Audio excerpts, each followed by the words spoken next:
All right, boys and girls, today we're going to be talking about sexual discipline. This is something that's very often misunderstood in Christian spaces, and this plays in very nicely after the last video I made about virginity being the best flex of 2026. So let's get right into it. All right. The problem is that most of the Christian men that you'll see, and unfortunately most of them are like, "Hey everyone, how you doing?" Right, those kind of guys. No hate, but you got to call a spade, right? That's how a lot of them are. They're either just undisciplined, I mean, they just do whatever, right? Or they're repressive, meaning they have a true desire inside to do it, and it's building inside of like a pressure pot, but they're stuffing it down. Ultimately, that leads to explosions, right? Because pressure can only build up in a system for so long, or a closed-off system for so long, right? Therefore, this video will be dispelling a lot of the myths, a lot of the ideas, and giving you a practical handbook on how to be sexually disciplined, what sexually disciplined men get. There's a lot to learn in this video. And the first thing we're going to go over that's going to be super important is the fact that there's a big conflation in what sexual discipline is. And this kind of goes to the bigger conflation that people make about actions versus internal disposition, right? Just because you do not goon, just because you do not sleep with a woman, does not mean you are not in this lustful state. The reason lustful is a loaded word now because a bunch of retards use it. What I mean by that is sexually undisciplined, right? Because you understand there's a difference between the internal state, there's a difference between the internal disposition versus the external action, right? If you stopped gooning for 5 months, but you're like, oh, I wish I could goon, I wish I could goon, I wish I could goon, you're still a gooner, right? Because your heart and your mind haven't changed. Your external action has changed, but your heart and mind hasn't changed, right? So the core thesis of this video is that, sexual discipline / the art of sexual transmutation is the Christian's way of making their flesh a slave to their spirit. I see St. Paul write this in 1 Corinthians 9:27, and this is all throughout the Bible. I strike a blow to my body, which is a metaphor for discipline, and make it my slave. So after I have preached to others, I myself not be disqualified from the prize, right? So discipline is a very important principle. And sexual discipline is highly correlated with understanding the process of like, okay, so I have a sexual thought.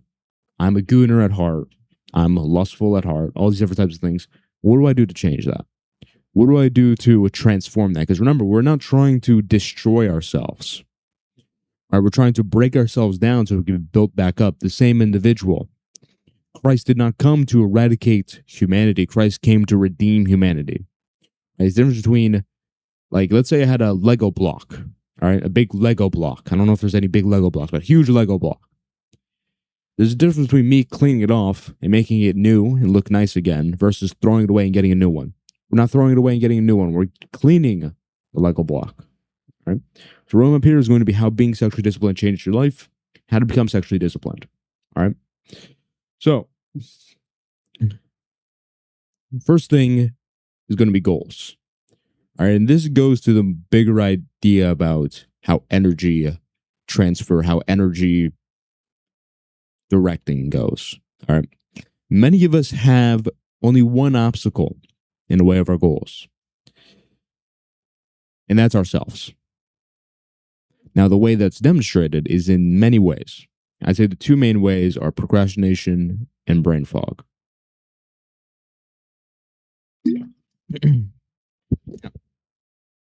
Now, this is going to be largely related to lifestyle in general. So if you're constantly playing video games and you're doom scrolling all day, you're going to have some results here. But I find that things like gooning and things like having excessive amounts of sex or worrying about women too much, those type of things tend to lead to these kind of energy blocks happening very often in the psyche. All right. So understand, in our psyche, we have a big pool of energy.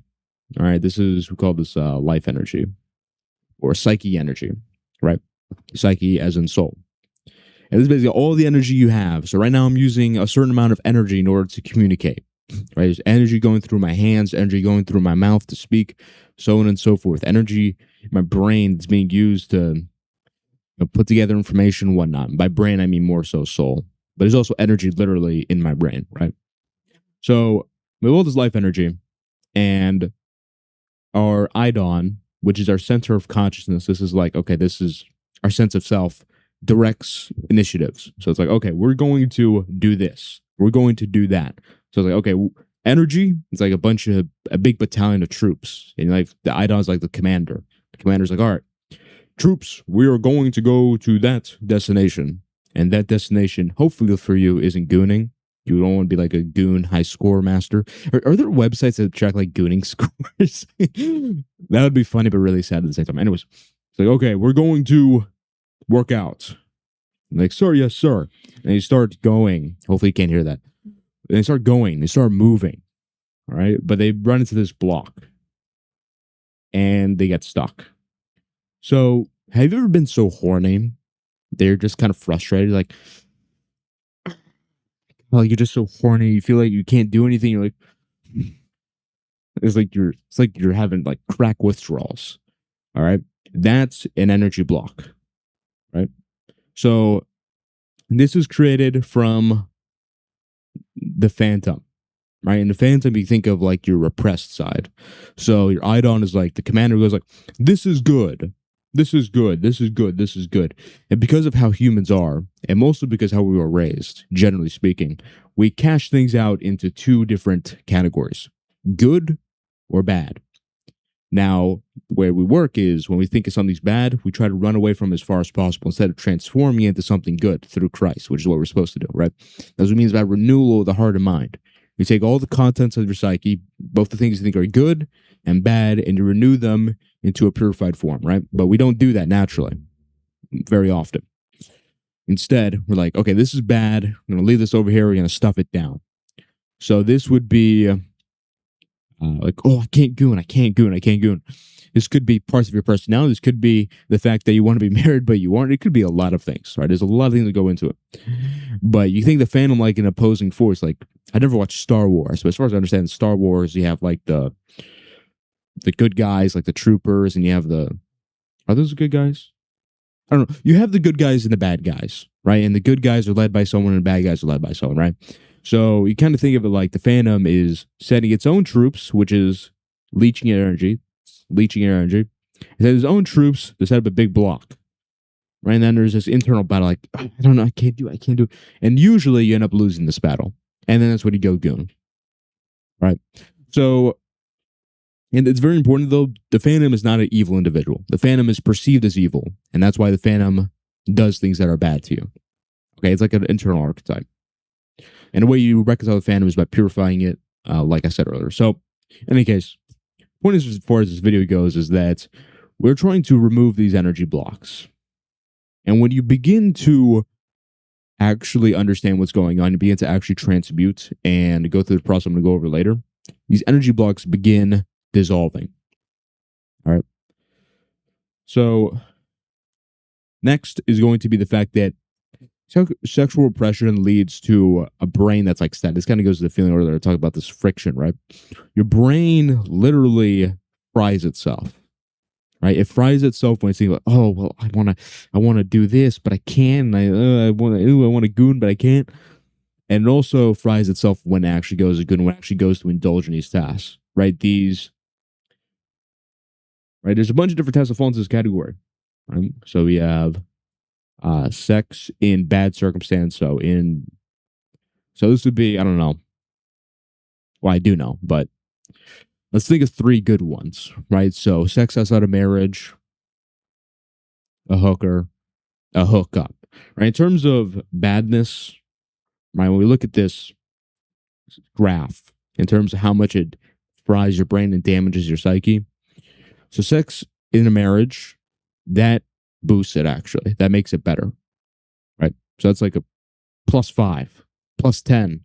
If you're really good, +50.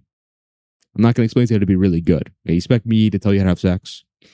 Honestly, that would be a really good guide to make. But the problem is that this is going to be so bad because one day, because I talk about women and whatnot, one day someone, Well, it does feel comfortable. This thing was pulling on my shirt all day. I'm getting too big. All right. Too much muscles. Taking girlfriend applications. DM me on Instagram. Anyways, so what was I talking about? I was talking about. Yeah, how about this? So I just don't want one day to open up my phone, go on my computer and see someone saying, "Oh, well, using your gun, I got laid." That will probably be the saddest day of my life. But in any case, right? Then you have sleeping within a relationship that's been going on for a few years. That's immoral. It does damage you, but it's not as bad as a hookup. A hookup's really bad. That's a trauma, right? That's does psychological damage. I'm going to explain more later about how that actually leads to trauma because the reason why you want porn so bad, the reason why you want to have sex with a girl so bad is because you're projecting and you also have your brain programmed to it. It's two different facets of it. You have the spiritual aspect and you have the physical aspect. Both of those need to be reconciled in order for things to change, right? Then you have hookers paying for sex. That's just really bad. Really bad. All right. But you also have other things like doom scrolling. That's pretty bad. You got excessive gaming. Now, my Discord, there's a few guys. Well, it was mostly just two, but one particular. He has little balls, by the way. Little balls. That's what I call them. If you know, you know. If you don't know, you don't know. And I play them in UFC 5. And I destroy them. What relevance does that have to the video? Nothing really, but I just wanted to say that. Because I'm awesome. All right, anyway, so excessive gaming. We think of a lot of junk food. Right? These things you know that are bad. Okay, these lead to energy blocks. These lead to your brain being fried. Okay, and when your brain is fried, when you're trying to go do things and you're like, oh, well, I feel like procrastinating or I feel like doing this bad habit. It's a cycle. Okay, it's something you make for yourself. Now, you have to understand when we look at these different tasks, when we look at excessive gaming, when we look at doom scrolling, so on and so forth, these things are tapping at our energy stores in the same way sexual things do, right? But the thing is, sexual things are able to attract far more energy, right? You'll feel really drained after 10 minutes of gooning, but you won't feel as drained after 30 minutes of doom scrolling, right? It drains you a lot faster because it's a lot more stimulating to the mind. So imagine this. All right. Let's assume that you're a gooner for this. No, not a gooner necessarily, because I want to be a bit more precise. All right. You are someone who really wants to have sex. All right. And you can either do your homework, which is going to lead to you getting your law degree so you could be a big baller lawyer. All right. Or you can go see a girl, whoever you think is 10 out of 10, and you go get down, right? What do you have more motivation to do? Oh, you're so beautiful. I want to, can I please put it in? Now that's where your brain's going to go to. All right. So realize there's no inherent energy in that situation, right? What I just said are two sets of words, right? And those sets of words, right? The homework and the beautiful girl, those words speak to an idea in your mind, right? So everything is in your brain. It's very important. You need to stop thinking so much about the external circumstance. Think about what's in the brain, not in the mind, right? Brain's used as a metaphor, but the brain does play a part here, right? Think about what's in here, the old noggin. Both of those are in. So what you're doing is you have this energy, and because one idea is enticing to you, your direct energy, like, oh yeah, I want to do this, right? But realize the energy is within you. That energy spike, you feel like, oh my God, this girl's so hot. Oh my God. That's inside of you. That can be used to do whatever you want. But you need to gain control of the energy. All right. Now, the way you control energy is like this. Right. So we have energy bar. This is like willing. So within us, we have different elements. Right. We have thinking, feeling, intuition, so on and so forth. Willing is one of them. Willing is the thing that you use to get things done. It's the fire within you. For me, I had to use willing in order to get into this video. And the more willing I have, the better I do because more energy is coming out in my speech. Right? So the energy bar. Right, we all have a finite amount of energy. We have our big energy tank. This is like our backup generator. When that goes out, we're dead. Okay, that's when we die. We don't. Well, actually, you die when your heart stops beating. Like, no, you don't die when your heart stops beating. You die when your energy bar is at 0. That's when you die. All right? Get pissed off at me. That's not scientifically accurate. That's not scientifically accurate. It's not scientifically accurate that these balls can smear over your face, but they did, didn't they? All right? Shut up, loser. Anyways, so we're willing. All right, this is energy. And so what we're trying to do is we have our mental plane, right? Our mental plane is the ideas, the thoughts that pass through our minds, right? Thinking of that, thinking of this. This charges the mental plane, and that leads to actions. So I'm going to give an example here, and you can probably relate to this. If you can't relate to this, then you're lying. I remember a few months ago, and I can think of many examples like this, but I started watching I watched one baseball video, watched another baseball video, another baseball video, another baseball video. I was watching a bunch of baseball videos. A week later, I was playing a baseball video game that I hadn't played in years. Why'd I do that? Oh, well, you just felt like playing. You just felt, no. Something there. My mental plane, my thoughts, ideas, I was injecting baseball into here. So my actions started reflecting that more. You understand? And while I was watching those videos, I felt something. That's feeling, willing. I feel, I get that fire. Injecting thoughts into my mind, that leads to actions. So why do you keep gooning? Why do you keep doom scrolling? Because when you do it, you inject your brain with it. When you goon, you inject your brain with it. And because you feel something when you're doing it, you don't feel anything when you're doing anything else, right? When you do your homework, you feel like you're dead inside. When you doom scroll, you're like, oh, that was so funny. When you goon, you're like, oh my God, she's so hot. Oh. That's feeling, injecting thoughts. That's going to lead you to doing it over again. That's how habits are built. Understand? So, in order to really start transforming, you need to understand this principle. This will be explained more later in terms of how to actually change it. But you need to understand this principle. It's very important. Very important. If you don't understand this, you're not going to get anywhere. You're never going to be. If you don't understand this, you will never ever be able to actually get anything done by your own virtue, by your own initiative, right? At that point, you're going to be an NPC. This is what makes NPCs. This is one of the biggest things that makes NPCs, right? Because when you're just scrolling social media stuff and have a bunch of things injected into your mental plane, you're like in hypnosis, all right? And a lot of you guys are hypnotizing yourselves to do stupid things. Now, whoops. Meant to delete those. So now we're going to talk about this. That was for another video. Now we're going to talk about women. All right, this is the next thing. So first we're talking about goals. All those things I just said lead to your goals, but it also leads to other things as well, obviously. Obviously, you can relate all those things to women. But now we're going to talk specifically about women. Let's put a number 2 there. All right. Now listen. Women respect very few things more than sexual discipline. I'm going to tell you guys something that happens over and over and over again. And you know what? I had a student who demonstrated an incredible level of retardation when being questioned about the subject because I don't remember how, but it came up that, oh, well, if a girl says she wants to kiss you, if a girl says they want to have sex with you, if a girl pushes up on you or whatever, if you don't jump on it, then she's going to think you're gay or something. That would be weird. Like, what do you, and this relates specifically to when I told them about how, if a girl wanted to have sex with you, you shouldn't do it.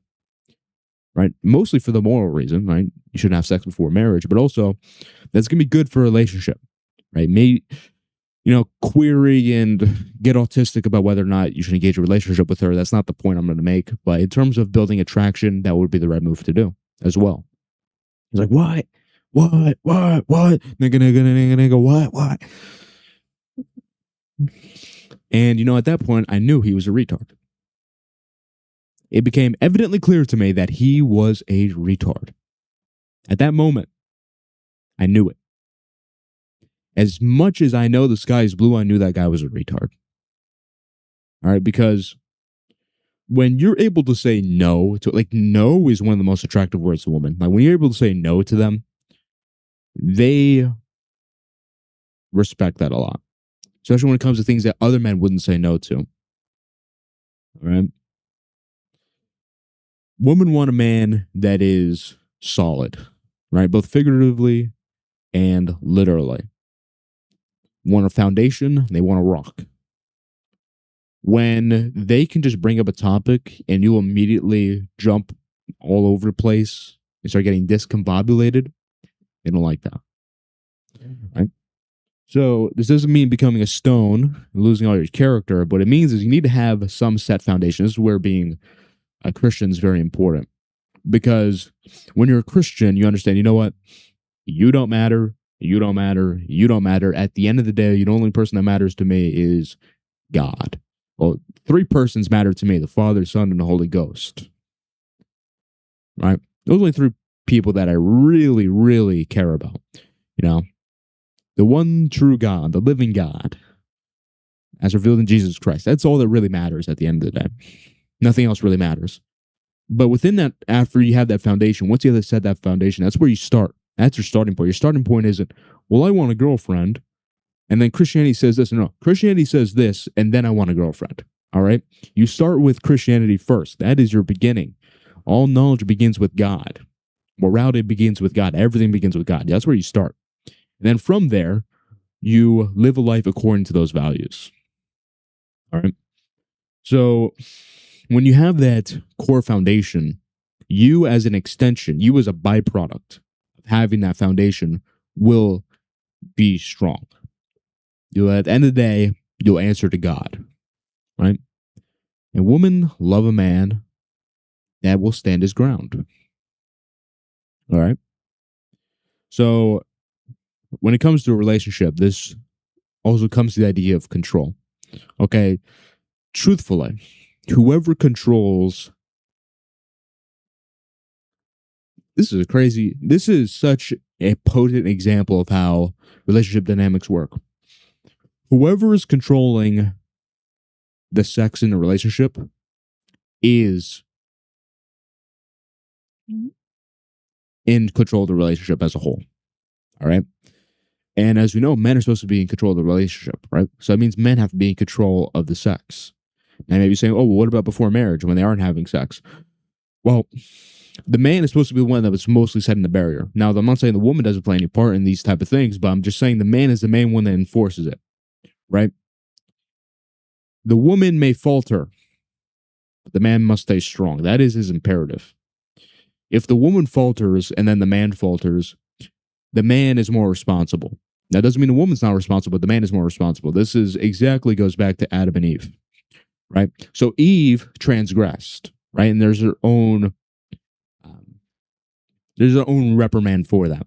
However, Adam is very heavily reprimanded as well. In fact, I would argue that Adam is reprimanded more because what? He's supposed to be in charge. He is the leader of the relationship, and he let go of control. And that's the large reason why the fall happened, right? So don't come at me saying like, oh, well, that's like simp behavior. That's like, you are you like a feminist or something? No, I'm a Christian. Right. So the man has to be the one setting the boundaries mostly. The man has to be the one that's the most disciplined. Right. And if you have a disciplined man, you'll have a disciplined woman. Right. So cultivating this is going to be very important for women. When a woman realizes you're not just a super horny guy that's trying to get it in her cheeks, trying to get in her pants, that will build a lot of attraction. And you know what? If you're familiar at all with any of the kind of red pill stuff and whatnot, you understand that some girls, if you just say no to sex, they'll go into it afterwards. Now, I don't really agree with that school of thought in terms of the red pill whatnot, but that is true, right? If a woman can get, like, this is two things that a woman can't feel. A woman can't feel like you're trying to pick them up when you're approaching them, and a woman can't feel like you're just trying to have sex with them. If you get past those two things, you can do a lot of things, All right. And beyond that, this will be the last point for one. When you are in control, when you're the one who has that boundary, when you're the one who sets it, when you're the one who enforces it, when you're the one who's a stone, who's a rock, what does that do? That creates a subtext, right? Underlying foundation of the relationship that you are the commander in chief, right? So if a woman sees you as a commander in chief, what does it make her? It makes her your helper, makes her your follower, if you will. And that's exactly what God created woman to be, right? God said, it's not good for man to be alone. Let's make a helper suitable for him. That's what God said. Now, if you're going to be a feminist on me, go, well, that's bad, like women, they're like independent, whatever. Then I know something. There's something called there's something called a pride parade. I think you do very well over there. But in any case, right, that allows them to get into their feminine because women desire, and they won't say this because a lot of them don't actually know it consciously, but there's very few things a woman will desire more than to be able to be in their feminine. When they could just be a retarded little girl who does whatever they want, and then they have like their big, strong, where the whole dad kink, whatever comes in. It comes from this kind of dynamic, right? So, not that you get the point of what I'm saying, right? So when they feel like, all right, there's a man here, he's gonna take care of everything, he's gonna be strong. I know he's strong. He doesn't fold at the littlest thing. She can then be a girl, right? That's what we want. They feel safe. So, we want there, God. So, when we're talking about this is the most important part, right? Save the best for last. Most importantly, all right, given the body is a temple of the Holy Spirit, remember, the Bible says that the body is a temple of the Holy Spirit. This directly correlates the relationship with God, right? Sexual discipline, or to be more precise, sexual sin is one of the most egregious forms of sin because it's transgression against the body, right? And it's something that is very sacred, right? Because Paul essentially says in the Bible that if you have sex with a prostitute, you're basically joined to the prostitute because sex is made for one man and one woman to bond together. They become one flesh, right? So when you're doing all the sexual stuff, you're bonding with a bunch of people, right? That's not good. It's not good for you. It's not good for them. And because you're transgressing against the body, it's not good for the Holy Spirit, which resides within us. That's what the Bible teaches, right? And obviously, because the Holy Spirit is God, that relates to our relationship with God. I just did like a little alfalfa whistle. I don't know if the mic picked that up, but that was weird. I can't whistle. I can't do it. Anyways. So this section will be short, but don't take the shortness as it not mattering, right? It matters a lot. But it's just that it's so simple. I don't have to talk about it for 5 hours, do I? Now, talk about how to become sexually disciplined. How does one become sexually disciplined, right? First, you need to see past the smoke and mirrors. The saying, oh, it's just all smoke and mirrors. What that means is it's all an illusion. It's not real. You know what's not real? What's not real is your desire to have sex with a woman, just to have sex. And your desire is not real to go out and goon. All right? Neither of these things, and I don't want to equate them too much, because gooning and having sex with a girl is two different things. They're two different kinds of issues. I know they seem very related, but they're different. Okay? Especially when you look into individual psyches, because our brain, our mind caches them out differently, but whatever. It's not really relevant to the video. Just want to make that clear note. Right? When we are looking at this thing, you need to see what the true desire is under it. So when people goon, everyone makes the stupid mistake. I hate when people do this, and I see this in Christian spaces a lot where people are teaching other people, right? They're always like, oh, well, I know you think she's hot, but you can't do it, right? It's kind of, ultimately, that's what they're saying. You think it looks attractive, but you got to try and not do it. Hey, donut, all right? That's not what's happening. What's happening is there's a projection of a mental image onto the gooning. So let's say someone was abandoned by their mom, right? They find comfort within gooning.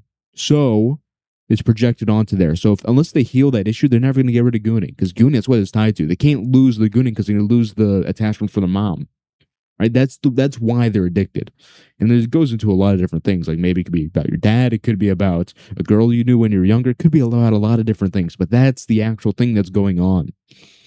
Right? You need to get out of the surface level think of like, well, I'm gooning, so like that means I want to goon, but gooning's bad, so I have to stop gooning. No. You don't want to goon in the first place when it comes to sex, right?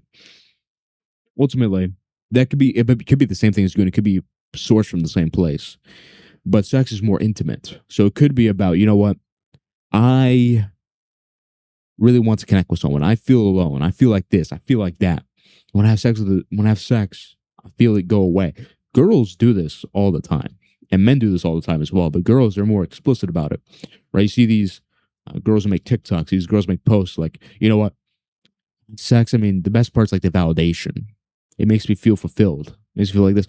Dude, that means you aren't actually in it for the sex. You're in it for the validation. But the thing is, the validation doesn't necessarily come from the sex. You're just projecting the idea of the validation onto the sex. But here's the thing with the sex. When you have the sex, it leads to negative consequences afterwards. It creates a negative feedback loop. We're supposed to get that validation. We're supposed to get a validation from God. And from there, you're supposed to get it from yourself, right? Because God sustains us, and then we sustain ourselves within that, right? So, super important that you understand that. We're dealing with the smoke and mirrors. Now, I can't tell you why you goon. I can't tell you why you want to have sex so bad. Deep down, on a deep level, I can't tell you that. You can know that, right? You can figure that out. And I could figure that out if you give me enough information, but I can't just tell you just looking at you. Maybe I could tell if you're a gooner just looking at you, but I can't tell why you're a gooner. All right? That's the first thing. Super important. You have to understand it's smoke and mirrors. Smoke and mirrors, smoke and mirrors, smoke and mirrors. That's the biggest thing. Once you get past that, you have to begin the art of transmutation. All right? Romans 12:2. Do not conform to the pattern of this world, but be transformed by the renewing of your mind. Then you'll be able to test and improve what God's will is, his good, pleasing, and perfect will. I think I misread that in terms of the pacing, but you can read. All right? Transmutation, turning one thing into another thing. We're trying to turn our desire to goon after we see past the smoke and mirrors. So that would be, I desire to goon. I desire to have sex. But truthfully, that's because my mom abandoned me. We're trying to purify that into, you know what? It's okay. God cares for me. And I could direct this energy, I could control this energy into things that are good. That's the goal here, right? So how do we transmute? I'm working on a stages presentation. Working on stage 2 right now. That video is going to have the full transmutation blueprint on how to transmute. But for this video, I'm going to give you a nugget. And that video is going to be free. So what am I doing? Why don't we give this up for free? You know, I'm going to be totally honest with you right now. People charge literally thousands of dollars for what I'm about to teach. And it's not even a fully in-depth version. They don't even give you the full version. They don't even give you the full thing. They just give you like a little bit. $2,000. Give it to you for free. Now, this will be relatively short. There is more that we talked about, but this needs to be something you have to really understand. There's a lot of depth into what I'm saying. All right, so first, just go to the idea we're talking about earlier. We have base energy. So psyche energy. Energy of the psyche. And as you know, this gets directed through the mental plane. So what we're trying to do is essentially through cultivating energy, sorry, so slash, I'm going to do a slash, willing, we cultivate it and bring it up. So this could be through smiling, laughing, feeling the end result. Because what does Jesus say? Jesus says, believe that you have received it. It's right there. Believe that you have received it. People charge you $2,000 to tell you that. The Bible tells you that. Mark 8:35, right? Or Mark 8:34. No, is that the... No. Mark 8:35 is the verse about... it's the one about the one I like. It's about the... Okay. The one I like and I can't say. the ideas in my mind. It's about not caring what others think. Whoever loses their life for me and for the gospel will save. Who tries to save their life will lose. At that verse, I'm thinking of Mark 11:24. That's what I'm thinking about. Mark 11:24. Whatever you ask for in prayer, believe that you have received it. Believe you have received it. All right. So how do most people pray? And prayer is another thing we talk about, but in general, for this, how they pray. Lord, please, hopefully, I could not be fat anymore. No. What are you supposed to do? You're supposed to believe you're not fat, even if you can't see it. Because what does Jesus say? Tell to Thomas, blessed are those who believe without seeing. Right? That's faith. So, but it's very important you do this after looking at getting past the smoke and mirrors. Because if you, oh man, my shirt is so undone. I just saw myself, but oh well. Amen. All right. So, right. You need to look past the smoke and mirrors first, because if you try doing this before understanding why you're addicted, why you want to have sex so bad, you're gonna spiral. Okay, you're gonna go through the process of being good and you're gonna be bad. You're gonna be good and you're gonna be bad. There's no true transformation. This has to be done afterwards. Must be done afterwards. Process. Okay. As that being said, so we're trying to cultivate our willing, bring it up, and then what we do is direct it towards something within the mental plane. Right. So when I say you will be successful, it's like, well, I mean, I guess that's kind of cool. Maybe a little motivating, but when you say you are successful, that brings out something more. Right. So you just think about it like this. All right. Renewing the mind. You direct, you find a directive. So you know what? At the start, I recommend most of you guys do this with the cross, Christian symbols. All right. Christian ideas. Start with that, because you don't want to start with money or working out or whatever, because you want to make sure your foundation's set properly, right? So when you start getting an idea to goon, all right, well, you have energy, you have base energy. You're trying to transform that through Christ. What are you doing? You take that energy. I want to goon. I want to goon. You just breathe, gain a little bit of control, live with it a little bit. All right. It's gonna be very hard. That's another thing to remember. It's gonna be hard. It's hard to do. You got to try. Breathe. Try to get a little bit of control of the energy. And then, you have energy, you're willing, you have passion, energy. Then you take the mental plane. Focus on the cross. Think about the cross. Look at the cross. If you have a cross, think of a Bible verse. Think of something. With the energy. Do not lose the energy. Do not do this thing where okay, now I'm thinking about, no. Keep the energy, feel the tension, focus on the cross. What are you doing? You're charging the cross with the mental plane in your mind. Or excuse me, you're putting the cross into your mental plane, which is being charged by the energy in your mind. So what does it do? That starts changing very slowly, but surely. It takes time. Slowly but surely, it starts changing what you direct your energy towards. You begin directing your energy more towards Christ and more towards Christ's values. Once you start doing that, then it allows you to build a foundation emotionally, because if you just say, well, Christ says this, so I'm going to do this, that's what you say. It's very different what you say versus how you feel. Like if I say, I believe in myself, like the hell you do. But if I'm like, I believe in myself and this will happen, I know will happen. Like, okay, well, he believes in himself, let him cook. Right? Because there's emotion behind it. You need to have emotion behind what you do, because that's what really changes you. Right? When you say, oh, well, I should go and work out. I know I should work out, but I don't. No, it's because you don't have the emotional aspect down. If you emotionally felt like you should work out, you would go work out, but you aren't, because you don't have the emotion going. This helps you cultivate it and really start understanding. I'm getting a phone call. Hold on. Okay, I'm back. So, very important. Cultivate the emotion, take a mental thought, charge it. Charge it with the emotion, and that will start saturating your mind. That will start bringing you back to it. That's how you change your habits, how you change your loops.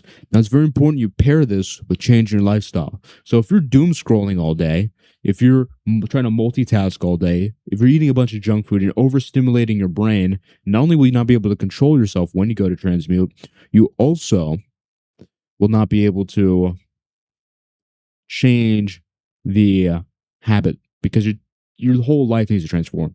Right? I recommend that you guys go through a dopamine reset. I'll talk more about this in the stages video, but just cut off the stimulation for a little bit, okay? Spend more time reading, doing boring things, cut off the music, cut off the multitasking, cut off the video games, cut off the junk food, cut off the porn, cut off the doom scrolling. Cut those things off and live in silence more. You'll gain more impulse control. You won't be so burdened by, oh, I feel like gooning, and you have to go do it. No. You'll be able to take those thoughts, be able to live with them a little bit, and begin transmuting them, begin transforming them. All right. And to really speak on this transmutation, let's look at the.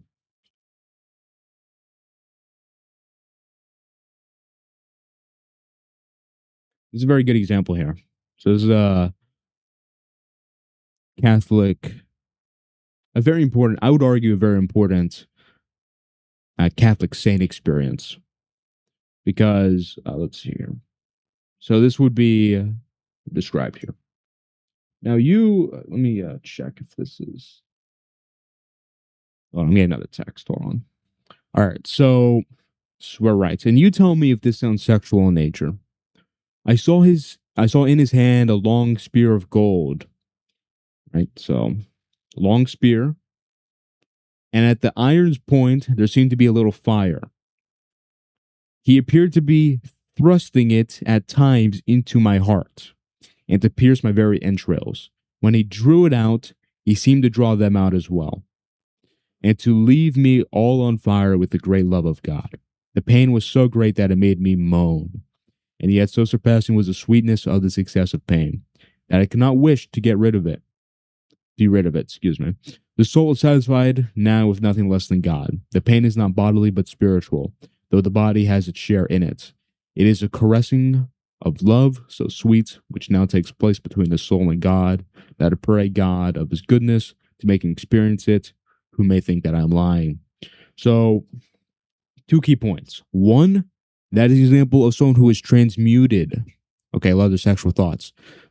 And two, that's an example of someone, or excuse me, that's an example of the principle that there's a misunderstanding about what sexual discipline is. They think sexual discipline is, I don't talk about titties, I don't talk about, I don't goon, I don't have sex. You can still be sexually undisciplined while not doing any of those things. Sexual discipline is not necessarily about those things, right? Now, if you're sexually disciplined, you won't goon and you won't have sex. I would argue that you wouldn't necessarily not use any sexual imagery. I mean, if you're a woman, I would say so, but if you're a man, you'd be a bit more open about it, if you will. But the point is, you interpret sexual things differently, right? You don't like, oh my God, we're talking about sex. Oh, it's so scary. Again, that's more of a girly thing. If you're a girl, that's fine. If you're a man, you don't, oh my God, we're talking about sex. They also like, oh my God, we're talking about sex. You're relaxed and you're able to see it for what it is, right? So,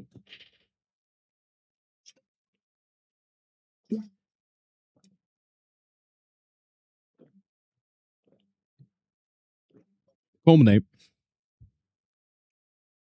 Understand there is a very long road ahead of you. All right. Things aren't going to be super easy. You're going to try this for a week and suck at it. Try this for a few weeks and suck at it.